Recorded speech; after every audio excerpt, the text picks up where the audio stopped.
जांच का सवाल है, क्योंकि बहुत कुछ पहले भी ऐसा हुआ है।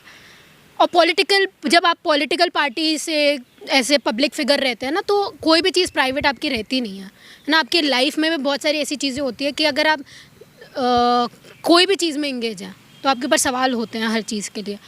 तो प्रतीक यादव की मौत में भी सवाल उठना ये जायज़ है, क्योंकि वो पॉलिटिकल फिगर हैं, एक है ना, बड़ी राजनीतिक पार्टी से बिलोंग करने वाले आदमी थे, और फैमिली उनकी पूरी पॉलिटिक्स में रही हुई है। अभी तक वी डोंट नो क्या प्रॉब्लम है, क्या हुआ, कुछ निकल के बाहर नहीं आया है। पर जांच का सवाल है, अगर कुछ होता है आगे आना चाहिए, बिल्कुल आना चाहिए, क्योंकि ये मुद्दे ठंडे बस्ते में डालने वाले बिल्कुल भी नहीं। पोस्टमार्टम रिपोर्ट में तो इतना आया कि खून का थक्का था और चोटें लगी हुई थी, किचन में वो पड़े थे, और अपर्णा के जो भाई हैं यानी प्रतीक के साले, वो लेकर अस्पताल में गए। 2 घंटे की देरी हुई। उसके बाद से लोग जो है सवाल उठाना शुरू कर दिया। अखिलेश यादव ने कहा कि भाई हम इसकी जांच करवाएंगे, क्योंकि मुझे नहीं लगता कि ये नेचुरल डेथ है, मुझे लगता है ये हत्या। देखिए, मैं आपको क्या बोल रही हूँ, पॉलिटिक्स में नथिंग इज़ नेचुरल। कोई भी चीज़ नेचुरल नहीं होती। या तो प्री प्लान्ड होता है किसी को करवाना, या तो कोई पर्सनल बायसनेस, पर्सनल रीजंस की वजह से। अभी मैं इतने लोगों के बीच में, कैमरा के बीच में पूरी तरीके से ये नहीं बोल सकती कि सर मौत करवाई ही गई है, क्योंकि प्रॉपर जांच नहीं हुई है। We even don't know. ठीक है, हम लोग किसी एक पॉलिटिकल पार्टी के ना, किसी ने कुछ बोल दिया, उसके बोलने के मुताबिक हम लोग सब कुछ नहीं बोल सकते। पोस्टमार्टम हुआ है, अगर ये चीज़ पता चली है कि निशान है, तो उसकी जाँच आप करवाइए, क्योंकि अगर आप इतने बड़े घर में रहते हैं, सीसीटीवी होंगे, तमाम चीज़ें होंगी, तमाम लोग होंगे, कुछ ना कुछ पता चलेगा। जैसे उसमें जांच बिटती है तो लोगों को पता चली जाएंगी, और निष्पक्ष जांच होगी तो।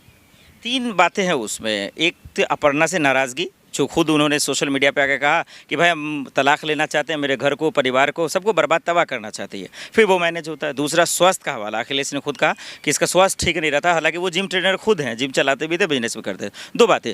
तीसरा, ये जो सबसे बड़ा है कि रंगदारी की उनको खबरें आई, मेल किया गया, 4 करोड़ का फिरौती मांगा गया, और उन्होंने FIR दर्ज भी कराया। इन तीनों में से कौन से मसले पर शक किया जाए कि एक मौत की वजह हो सकती है?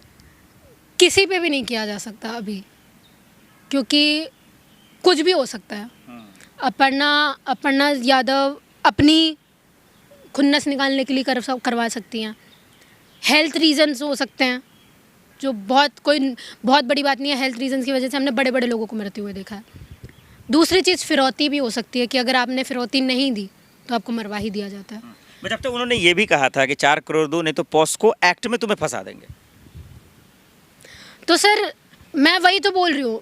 अब अभी किसी एक पर्टिकुलर चीज़ के ऊपर एलिगेशन लगाना, ये ना एक पब्लिक फिगर, मेरे जैसे पब्लिक फिगर के ऊपर वो देता है, ना लोगों के ऊपर, क्योंकि लोगों को अगर नहीं पता है। देखिए, अगर पॉस्को एक्ट की बात हुई है, अगर फिरौती की बात हुई है, तो इसमें तो सबसे पहले जांच होनी चाहिए, क्योंकि इसमें फिर लड़की की बात आ जाती है।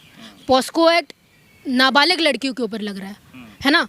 तो क्या प्रतीक यादव इन सब चीज़ों में जुड़े थे? अगर इस चीज़ का खुलासा होगा तो हो सकता है कि अखिलेश यादव जी ये सोचे कि मेरा घर का कोई इंसान बदनाम ना हो, तो ये सारी चीज़ें छोड़ के मैं एक नेचुरल डेथ ही दिखा देता हूँ। लोग ये भी कह रहे हैं कि जब प्रतीक यादव का निधन हुआ तो अपर्णा जी गायब थी, यानी कि वो असम थी, तो लोग कह रहे हैं भाई राजनीतिक काम से थी, और लोग कह रहे हैं कि भाई पत्नी कहाँ गायब हो गई। ये तो आपको समझना पड़ेगा।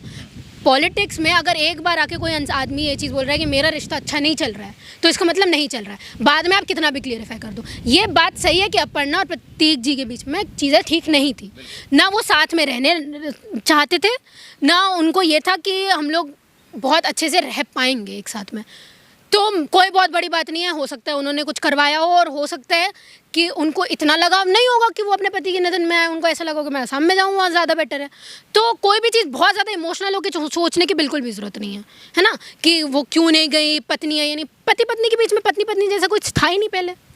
जब बात पॉलिटिकल सेक्टर्स में आ जाती है सर, तो प्राइवेसी कहीं नहीं होती है। अगर उन दोनों के बीच में प्यार मोहब्बत कुछ था, जो भी था, रिश्ता था, तो अपने तक रख के अपनी चीज़ों को सॉल्व करना चाहिए था। वो ग्लोबली आनी नहीं चाहिए थी चीज़ें। जिस वक्त वो नेशनल मीडिया पे आई हैं, जिस वक्त वो सोशल मीडिया पे आई हैं, उस वक्त ही चीज़ें पब्लिक हो गई हैं, है ना। और हो सकता है अपर्णा यादव को भी डर हो कि मेरी बहुत सारी बातें निकल जाएंगी। अब मैं वही चीज़ पूछना भी चाह रहा हूँ कि क्या अपर्णा जी की ये जिम्मेदारी थी बतौर एक बीजेपी की नेत्री भी और बतौर उनकी पत्नी भी कि सोशल मीडिया पे आके, क्योंकि जब तलाक की खबरें आई तब भी उन्होंने मीडिया से दरकिनार कर लिया, सवाल पूछता रहा, भागती रहे।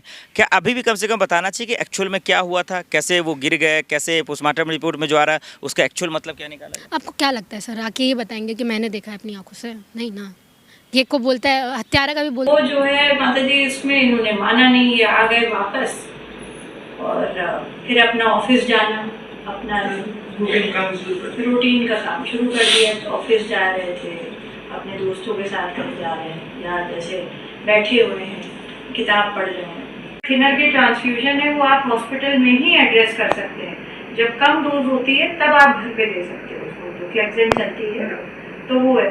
तो वो जो है माने नहीं, फिर इनको ट्रांसफ्यूजन दिया गया वहाँ 29 को, बड़ी मुश्किल से इन्होंने विनय करके इनको भर्ती कराया। 29 को रहे, 30 को 1 तारीख को माता जी भाग गया, कहते कि मैं नहीं रुकूंगा हॉस्पिटल, मैं बिल्कुल नहीं जाऊंगा, मैं दवा खा लूँगा, दवा से मैं ठीक हो जाऊंगा।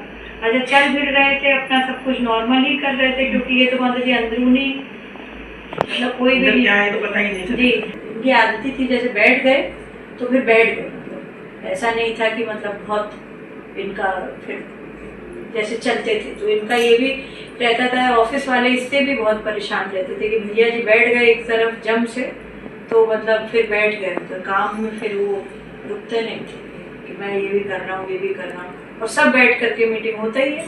तो 29 तारीख को जब तक मैं छोड़ करके आई इनको वहाँ एयरपोर्ट पे, इनका फोन आ गया कि अपर्णा मुझे बहुत दिक्कत लग रही है, तुम वापस आओ, मुझे लेने आओ वापस। तो मैं इनको वापस लेने गई, फिर मैं इनको ले जाना चाह रही थी हॉस्पिटल, ये कह रहे थे नहीं नहीं मेरे को घर ले चलो।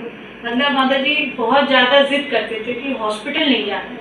इनको ये लगता था कि मैं इतना यंग हूँ, मैं क्यों हॉस्पिटल जाऊँ। तो कहने लगे कि जो डॉक्टर था उसने बोला कि ये तो जो है सर, जो जिसने सर्जरी करी थी भाई, अब किसको दोषारोपण करें इसमें, कि भाई वो गारमेंट जो होता है कंप्रेशन का पहनते हैं ना जब सर्जरी जब स्टिच होती है, तो उसके लिए वो उसकी वजह से हो गया। जबकि वो थ्रोम्बोसिस जो मेदांता के डॉक्टर्स थे, जो 29 को उन्होंने डिटेक्ट किया, कहा सर आपको ये क्लॉट बन रहा है और आप इस पे आ जाए, ये जो मेडिसिन है हम चला रहे हैं, आप 5-7 दिन रुक जाइए हॉस्पिटल में, तो वो नॉर्मलाइज होकर के आप मेडिसिन खाएंगे तो 3 महीने में गल जाएगा जो क्लॉट है।